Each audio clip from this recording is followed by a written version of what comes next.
સુરત સ્થાનિક સ્વરાજ્યની ચૂંટણીમાં ભારતીય જનતા પાર્ટી પૂર્ણ બહુમતી સાથે જીત હાંસલ કરી છે અને સુરતમાં જ્યારે હવે પદાધિકારીઓની નિમણૂકની વાત હોય એટલે સેન્સ લેવાની પ્રક્રિયા શરૂ કરવામાં આવી છે. પાલિકાના વિવિધ પદો માટે સેન્સ લેવાની પ્રક્રિયા હાથ ધરવામાં આવી છે. 3 નિરીક્ષકોની ટીમ પહોંચી ગઈ છે સુરત ખાતે અને સેન્સ લેવાની પ્રક્રિયા શરૂ કરવામાં આવી છે. Mayor, deputy mayor, standing committee chairman અને શિક્ષણ સમિતિના વિવિધ પદો માટે કોના પર પસંદગીનો કળશ ઢોળાશે તે હવે આ સેન્સ લેવાની પ્રક્રિયા બાદ જ્યારે જાહેરાત કરવામાં આવશે ત્યારે ખબર પડશે, પરંતુ સેન્સ લેવામાં આવી રહ્યા છે.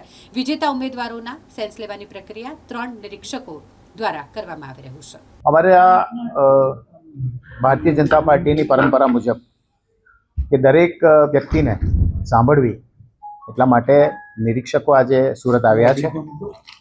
શબ્દશરણ બ્રહ્મભટ્ટજી, મયુરભાઈ રાવલજી અને જાહ્નવીબેન વ્યાસ, આ 3 નિરીક્ષકો આજે સુરતમાં અમારા ઓછામાં ઓછા અમે જે ગણતરી કરીએ છીએ 200 થી 250 લોકોને સાંભળશે, જેની અંદર કોર્પોરેટરશ્રીઓ ઉપરાંત અમારી સંગઠનની ટીમ, અમારા વોર્ડ પ્રમુખો, મહામંત્રીઓ, ધારાસભ્યશ્રીઓ, સાંસદશ્રીઓ બધાને સાંભળશે.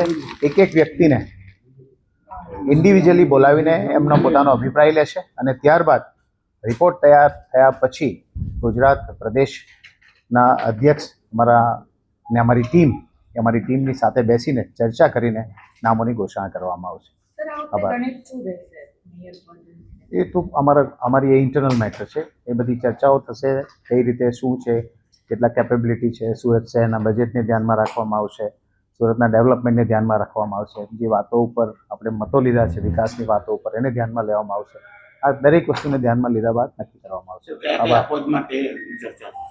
એ 4 પદ માટે ઉપરાંત અમારી શિક્ષણ સમિતિના સદસ્યો માટે સંપૂર્ણ જેટલી પણ બેઠકો છે જેના માટેની દરેક બેઠકો માટેની ચર્ચાઓ થશે. આભાર.